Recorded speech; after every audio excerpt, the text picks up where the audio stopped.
as far as I found out, this was your first musical acting role. So how did you prepare for that, playing musician, and did you like learn the guitar, or were you able to play guitar before?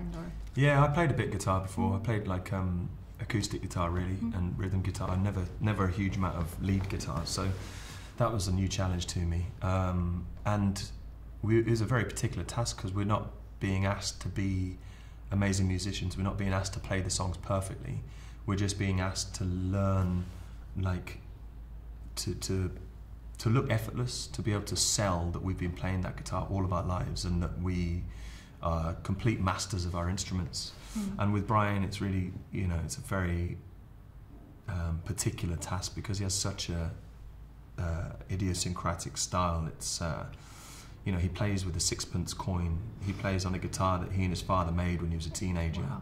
Like that alone makes him unique, regardless of his incredible musical ability. So it was tough, but we all just like put in the hours basically. Okay. I'm guessing you met Brian May and he coached you for this role. How was that? How was he? Yeah, he was amazing. He was amazing. He any of those feelings of terror that I was telling you about were completely disarmed by him when we first met him. He came to the rehearsal room on the first day we all got together, and just came straight up to me and gave me a massive hug. And from that moment onwards, I was like, okay, we're going to be all right. Because he was just so caring and supportive, and you know, he gave us his number and his email and just said, anytime you want to get in touch about anything, just you can. And he was just very available to us all. So yeah, he didn't give me coaching per se. I had like music teachers for that, and we had like a movement director as well, a movement consultant to speak to, who was great. But there was one day where he kind of sat down and we had a little jam together, which was a pretty special moment. We did some pre-record sessions in Abbey Road, and all of us were there, and you know, there was a whole gang of us there, and everyone was having lunch, and he leant over to me when everyone was eating. He was like, "Do you want to pop into the studio and have a little play?" And I was like, "Yeah, that sounds awesome." So we went in, and he bought the red special guitar with him, this guitar that he made when he was a teenager, of which there is only one, right? Yeah, and he was like, "Do you want to play this?" And I said, "Yeah, please." And we sat down, and we went, at the time we were rehearsing all of the Live Aid concert, because that's how we started the shoot. And we just went through each of the solos, and yeah, he kind of like took me through his solos and taught me how to play them. Wasn't it a little weird to act a role of someone who's actually alive and still alive for you as an actor? Yeah. Kind of difficult to portray somebody who's alive and standing right next to you and watches this?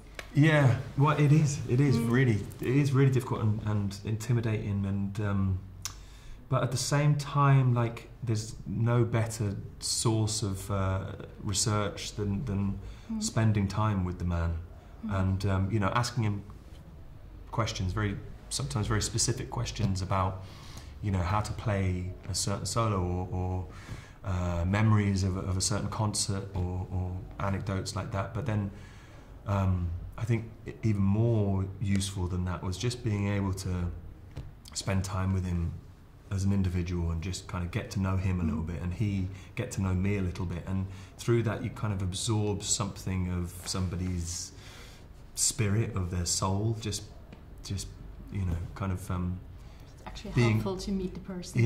Yeah, and I'm so grateful to him because he was very unguarded and very generous, and shared so much of himself with me, which was just, it was so useful, and so it just made my life so much easier to know that I had his blessing. And okay, yeah.